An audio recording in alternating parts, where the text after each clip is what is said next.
So I come across with something, let's say before we start. I wasn't looking for it, I wasn't searching for it. I was simply trying to do fact check for what Yasir Kadi was saying. And I just turn up seeing these things. Once you see what they're asking, you can't unsee it. It raises a serious question. What is actually happening during one of the most holiest moments in Islam? This is from Islam QA website.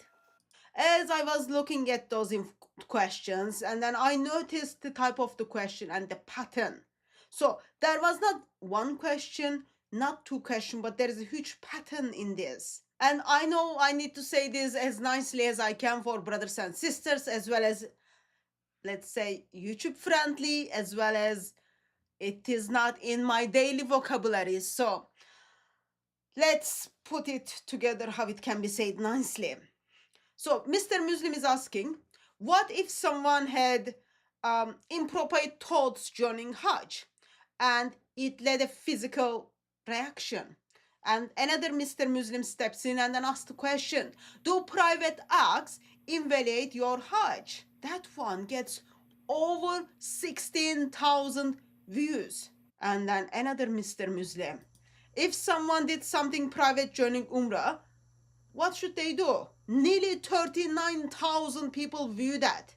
It's not only me, 39,000 people. And then another question from Mr. Muslim. What if someone did more than once after partially leaving this holy state? Over 13,000 views.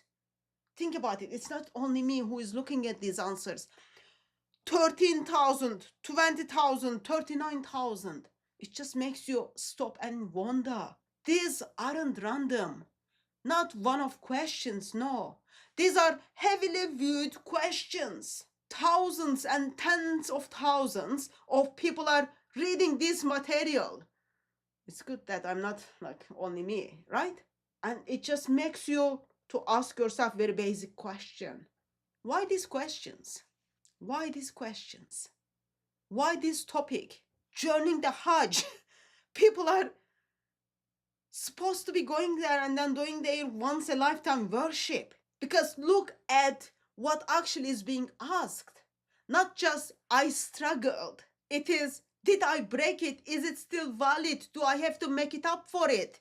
What is the ruling if I do it again? Do you hear these things? Do you read these questions? This isn't the language of transformation.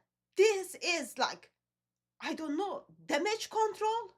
This is someone standing in the middle of what's supposed to be the holiest place in their whole life. And they are trying to figure out if they technically, or did they technically disqualify themselves. And notice something else. Even the first question, right? It is not just about actions. It is about thoughts leading to physical, I don't know how to verbalize that.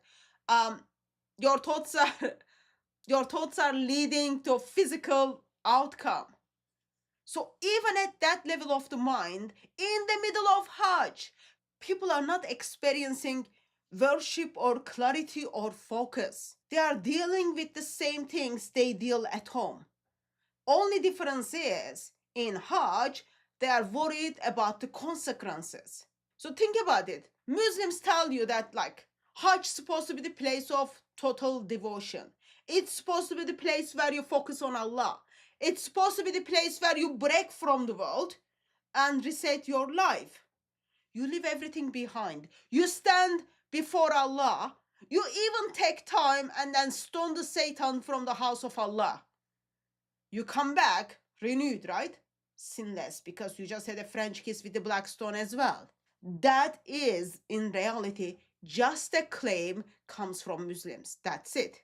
Because when you think about it, based on what people themselves are asking in this Islam QA website, everything looks different, right? Instead of asking, how do I become clean? They're asking, did I invalidate my rituals?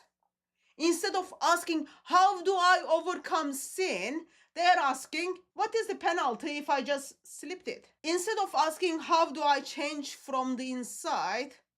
What they are asking? They're asking, can this still count? This is important. It is important because it reveals that actually there is an ideology out there. And this is the fruit of that ideology.